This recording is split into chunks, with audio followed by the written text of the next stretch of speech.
सभी का स्वागत है आप सभी के अपने हमारे हम सब के हमरू पब्लिकेशन हाउस में। तो जैसे कि आप सभी को मालूम है, एक बार फिर से हम लोग आप सभी के समक्ष उपस्थित हुए हैं हमारे आज के दिन के दूसरे सोलो बुक के ऑथर से वार्तालाप में, कॉन्वर्सेशन में। जो मैम है उनका नाम है डॉक्टर शिप्रा मिश्रा पांडे और उनकी पुस्तकें हैं, 2 पुस्तकें एक साथ प्रकाशित हुई थी। उसी की वार्तालाप को, उसी के साक्षात्कार को आज हम लोग आपके समक्ष प्रस्तुत करेंगे। और जिसके लिए वार्ता करने के लिए हमारे समक्ष उपस्थित हुई हैं डॉक्टर शिप्रा मिश्रा, और मैम से हम लोग बातें करेंगे, काफ़ी सारी बातें करेंगे। जल्दी से आप जुड़ जाइए मैम, आपके से उनको वार्ता को आगे बढ़ाते हैं। तो दिल से आपको नमन मैम, शुक्रिया, आभार। और एक बार फिर से जो भी लोग देर से जुड़े हैं, आप सभी को गुरु पूर्णिमा की हार्दिक शुभकामनाएं। और मैम जुड़ चुके हैं हमारे साथ। मैम आपको बहुत बहुत नमस्कार। आपको भी। आप जुड़ चुके आपको भी जी, शुक्रिया। तो मैम आपको बहुत बहुत शुभकामनाएं आपकी दोनों पुस्तकें, अर्धरात्रि के लिए और वटवृक्ष जटाएं के लिए, दोनों के लिए, है ना, जो कि एक काव्य संग्रह था और वटवृक्ष की जटाएं। वटवृक्ष की बहुत बहुत धन्यवाद आपका। बहुत बहुत धन्यवाद आपका। तो मैम वार्तालाप को आगे बढ़ाते हैं हम लोग, है ना। तो सबसे पहले मैम हम लोग जानना चाहेंगे आपके लेखन के बारे में कि आपने लिखना कब से शुरू किया, कैसे शुरू किया, इसके बारे में बताइए, अपनी लेखन यात्रा के बारे में। जी। नेटवर्क कुछ कमजोर है। जी मैम, हम लोग आपकी लेखन यात्रा के बारे में जानना चाहेंगे कि आपने लिखना कब से शुरू किया, कैसे लिखना शुरू किया, इसके बारे में जानेंगे। जी बताइए। मैं जब स्कूल में थी, चौथे पांचवे क्लास में, तभी से कुछ लिखा करती थी। वाह। और वह बढ़ते बढ़ते एक बहुत बड़ा आकार ले लिया, जो आपके सामने है। वो चटाएं निकली थी चौथी पांचवी कक्षा में, आज एक वटवृक्ष का रूप ले चुकी है, साहित्य का वटवृक्ष, है ना, ये मैं कह सकता हूँ। जी बहुत खूबसूरत। जी तो मैं आगे बढ़ने से पहले हम लोग जानना चाहेंगे कि आपकी साहित्यिक में पाठन की क्या रुचियां है, क्या प्राथमिकता है, अर्थात आपको किस विषय में पढ़ना पसंद है, किन किन रचनाकारों को, साहित्यकारों को पढ़ना पसंद है, इसके बारे में बताइए मैम। जी। हम लोग जब स्कूल में थे, उस समय छुट्टियां बहुत अधिक होती थी। जी। बहुत अधिक हुआ करती। गर्मी की छुट्टियां भी और सर्दी की छुट्टियां भी। जी मैम। हाँ, तो हम लोग खूब पढ़ते थे। बड़े बड़े साहित्यकारों की रचनाएं, बड़े बड़े उपन्यास। हम लोगों को उस समय टीवी और ये सोशल मीडिया का जमाना नहीं था। तो हम लोगों की रुचि थी अधिक से अधिक पुस्तकें पढ़ना।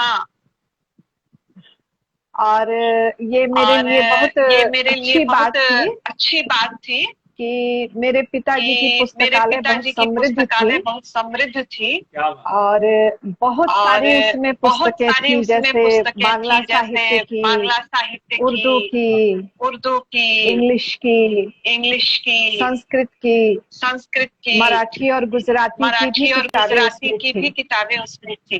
तो एक तरह से मैंने बांग्ला साहित्य को बहुत अधिक पढ़ा था। रविन्द्रनाथ टैगोर की और शरद चंद्र की रचनाएं लगभग मैंने सब पढ़ी। सारी पढ़ी हैं। प्रेमचंद को, निराला को, फणीश्वर नाथ रेणु को। तो हम लोगों के समय में पढ़ने की बहुत एक रुचि थी और इसके साथ एक दीवानगी भी थी। मोटे मोटे उपन्यास हम लोगों ने 2-3 दिन में पढ़ करके हम लोग खत्म कर देते थे। उस समय मनोरंजन का एक तरह से वही साधन था। मैं चाहूंगा कि हमारे सभी जितने भी साथी हैं, हम लोग वासी हैं, इस बात को सुने और अपने जीवन में इसको आत्मसात करें और प्रायोगिक इसका उपयोग करें। मतलब मैम ने कहा कि मोटी रचना, मतलब 200-250 पेज में मान के चलो, उसको मैम ने 2-3 दिनों में खत्म किया था। ये मैम के समर्पण को, मैम की जो एक पाठन के पीछे जो दीवानगी जो हमने वर्ड प्रयोग किया, बहुत खूबसूरत, बहुत अच्छा लगा मैम। जी आगे बताइए। जी जी। तो अब मैं तो आगे बढ़ के इस तरह जो है हम लोगों के समय अध्ययन को बहुत अधिक समय हम लोग देते थे। एकदम जो मैं आज उतना समय हम लोग भी नहीं दे पाते हैं। एग्जैक्टली, क्योंकि उस समय सोशल मीडिया और तरह तरह का हम लोग अपना मनोरंजन कर लेते हैं। हाँ, जो रुचि हम लोग पहले दिखाते थे अध्ययन के लिए। आप जो कहना चाह रही हैं कि पाठन ही उस समय मनोरंजन का एकमात्र साधन था, लेकिन काफी आवश्यक भी था, है ना? जी जी। आपकी आवाज थोड़ी कम आ रही। ठीक है, मैं जोर से बोलता हूँ। तो अब आगे बढ़ने से पहले हम लोग जानना चाहेंगे कि आपको क्या लिखना पसंद है, किस विषय पे लिखना पसंद है, किस विधा में लिखना पसंद है, इसके बारे में बताइए।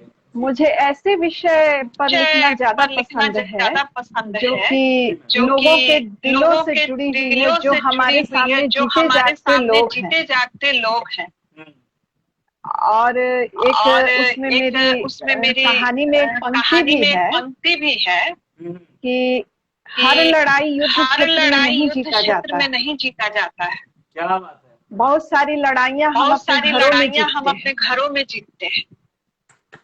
बहुत सारी ऐसी महिलाएं हैं जिनका जीवन बीत जाता है अपने घर गृहस्थी और अपने नैतिक मूल्यों को निभाने में और उनको आगे ले जाने में, अपने बच्चों की परवरिश में। तो हम लोग बहुत सारी ऐसी महिलाएं हैं जो अत्यंत मेधावी हैं, लेकिन अपना जीवन उन्होंने परिवार के लिए कुर्बान कर दिया।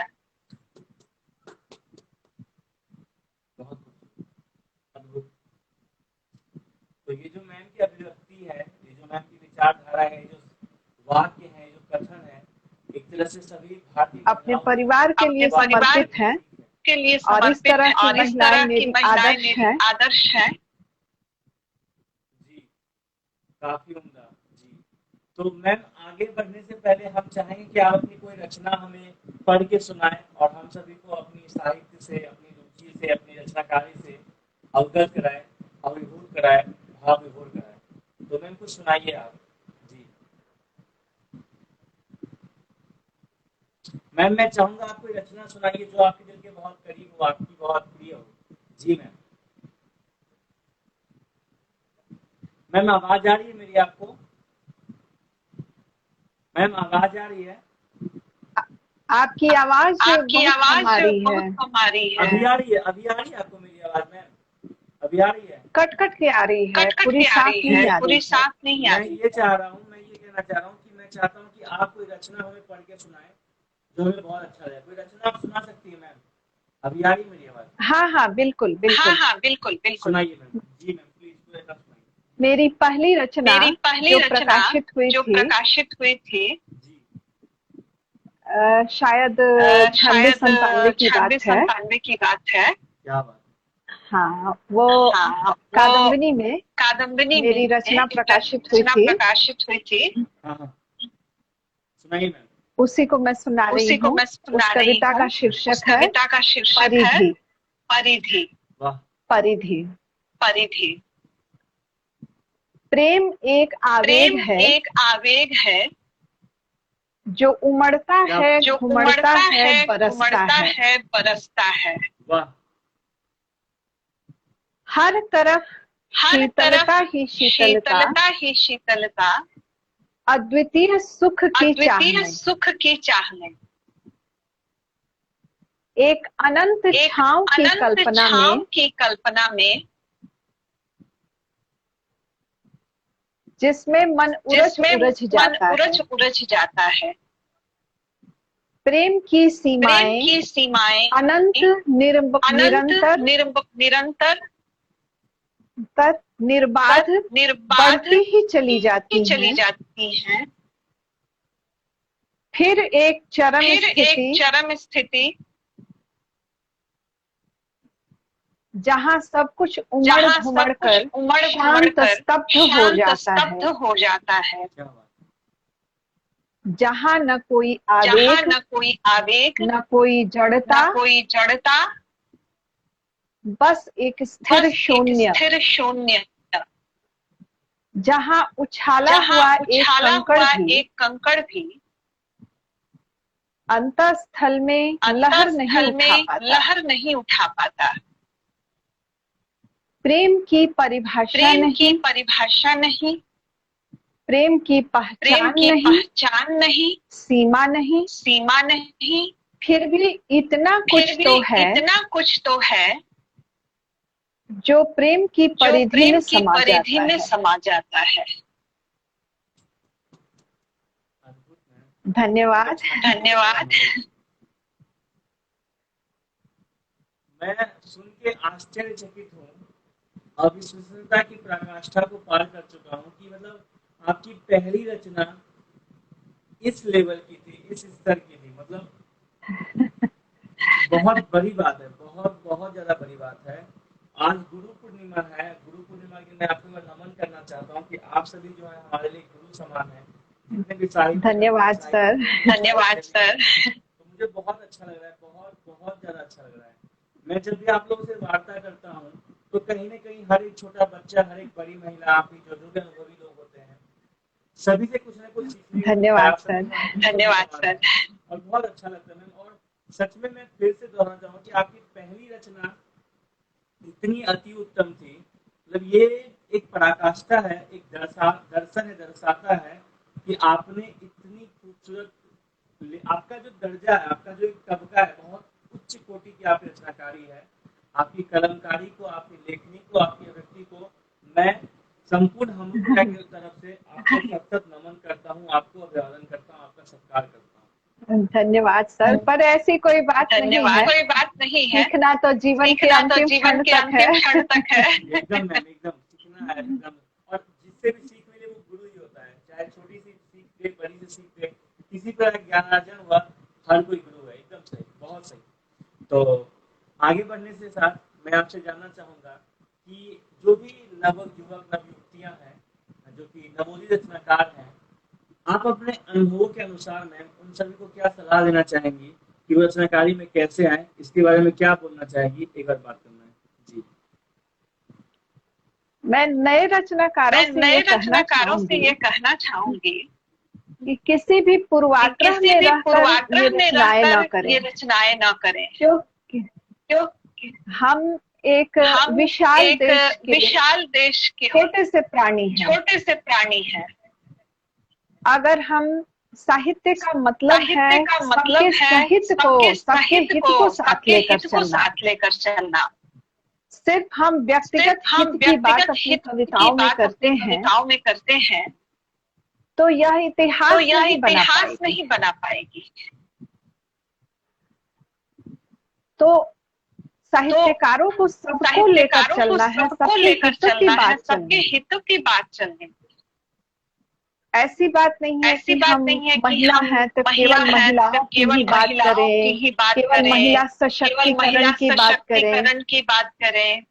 क्योंकि जिस पुरुष को हम आदर्श मानते हैं, हमारे पिता, हमारे भाई,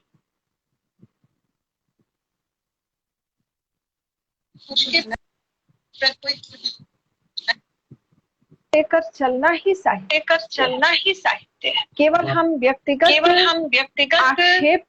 आक्षेप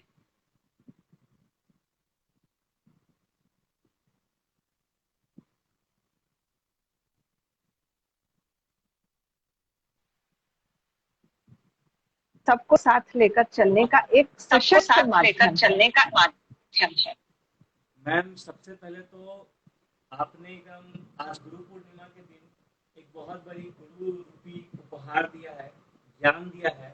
मैं चाहता हूँ कि बार इसमें दोहरा दूँ आपकी आज्ञा के अनुसार, आपके साथ, कि साहित्य का जो एक प्रायोगिक और साहित्यिक जो व्याख्या है, परिभाषा है, जो विच्छेद आपने किया कि साहित्य का मतलब होता है सबके हित को लेके चलना। जी। बहुत ऊंचा सोच है आपकी, बहुत ऊंची सोच है, उम्दा व्यक्ति है आपकी। और मैं फिर से काफी आह्लादित हूँ। अभी थोड़ी देर पहले रानी मैम आई, अभी आप हैं। तो हमरू एक अलग ही स्तर पे प्रकाशन कर रहा है।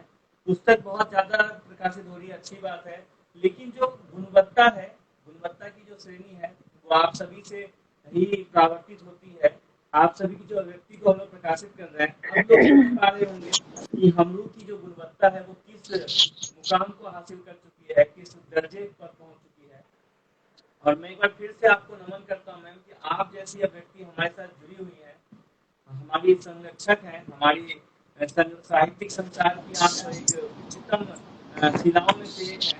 और मैं काफी गर्वित हूँ, मैं बहुत ज़्यादा भावुक हूँ और आपसे सीख मैं आशा करता हूँ कि युवा युवतियाँ शिक्षक हैं, संचार है, इसको को देख हम अपने जीवन में अध्ययन करें, अपना प्रायोगिक स्तर पर करें और जल्द ही आप लोग साहित्य हो जाए। मैं जानते हैं आप हमरू के बारे में, साहित्य के बारे में क्या कहना चाहेंगे? आवाज क्यों नहीं आ रही?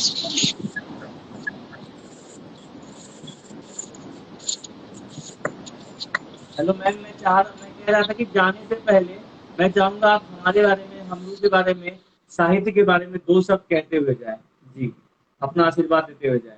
जी, आप एक बार अपना प्रश्न फिर से बताएं क्योंकि आवाज बहुत कट के आ रही है। कोई बात नहीं, मैं दोहराता हूँ। तो मैंने कहा कि साहित्य के बारे में, हमरू के बारे में, हम सभी के बारे में दो शब्द आपसे सुनना चाहेंगे। आशीर्वाद स्वरूप आप जो भी कहना चाहे हमें विनय स्वीकार रहेगा। जी, मैं कुछ भी कहिए। मेरी सबसे बड़ी उपलब्धि है कि मेरी दो पुस्तकों का प्रकाशन आपके सहयोग के बिना संभव नहीं होता। तो इसके लिए मैं हमरू पब्लिकेशन के सभी सदस्यों को बहुत धन्यवाद देती हूँ, उनका आभार व्यक्त करती हूँ। और मैं धर्मेंद्र कुमार द्विवेदी जी का विशेष आभार व्यक्त करती हूँ क्योंकि उन्हीं के माध्यम से आप तक मैं पहुंची। और प्रशस्ति मैम का विशेष रूप से क्योंकि बहुत सारी मुझे तकनीकी जानकारी नहीं थी और उन सबका सहयोग मुझे शुक्रिया धर्मेंद्र, बहुत बहुत शुक्रिया। आपने एक बेशकीमती साहित्य शिरोमणि से हमें जुड़ाया है, मिलाया है। तो धर्मेंद्र, आज गुरु पूर्णिमा के दिन मैं आपको दिल से आभार व्यक्त करना चाहता हूँ। आपने साक्षात माँ शारदा रूपी शिप्रा मैम से हमें अवगत कराया। आप सबका आभार। जी, क्योंकि मुझे बहुत कुछ आपसे पूछना पड़ा, बहुत कुछ आपसे सीखने को मिला और तब जाकर ये इतनी बड़ी उपलब्धि मुझे मिली। इतना आसान नहीं था। विशेष रूप से मैं आपको भी कहना चाहूंगी। जी। तो दिल से शुक्रिया मैम, बहुत अच्छा लगा आपसे बात करके और आशा करते हैं जल्द एक बार फिर से आपके समक्ष जुड़ेंगे। और जब कभी हम लोग बिहार आएंगे तो आपसे जरूर मिलकर जाएंगे। आप जहाँ भी रहेंगी वहाँ पे जब भी मिलन समारोह होगा हम लोग जरूर आपसे मिलेंगे। और धर्मेंद्र, आपसे भी मिलेंगे। आपने बहुत बड़ा एहसान किया है, बहुत बड़ा काम किया। दिल से शुक्रिया आपका भी मैम, और धर्मेंद्र आपका भी धन्यवाद। Thank you very much. आप सभी का धन्यवाद, बहुत आभार। शुक्रिया, नमन। हेलो फैमिली, एक बार फिर से आप सभी का स्वागत है। जैसा कि आप लोग जान रहे हैं, एक बार फिर से हम लोग आ चुके हैं। तो बहुत अच्छा लगा बात करके आप लोग से। जल्द ही फिर मिलते हैं अगले लाइव सेशन के साथ, अगले राइटर के साथ। दिल से शुक्रिया। और धर्मेंद्र, जाने से पहले आपको दिल से शुक्रिया, दिल से नमन। एंड बाकी मेरी हमरू फैमिली, लव यू ऑल। इतना ज्यादा प्यार देने के लिए, इतना कम टाइम में इतना सक्सेस देने के लिए, 500 पुस्तक प्रकाशित करने में हेल्प करने के लिए, लव यू ऑल। एंड एक बार फिर से सभी को गुरु पूर्णिमा की हार्दिक शुभकामनाएं। Love you all, thank you very much.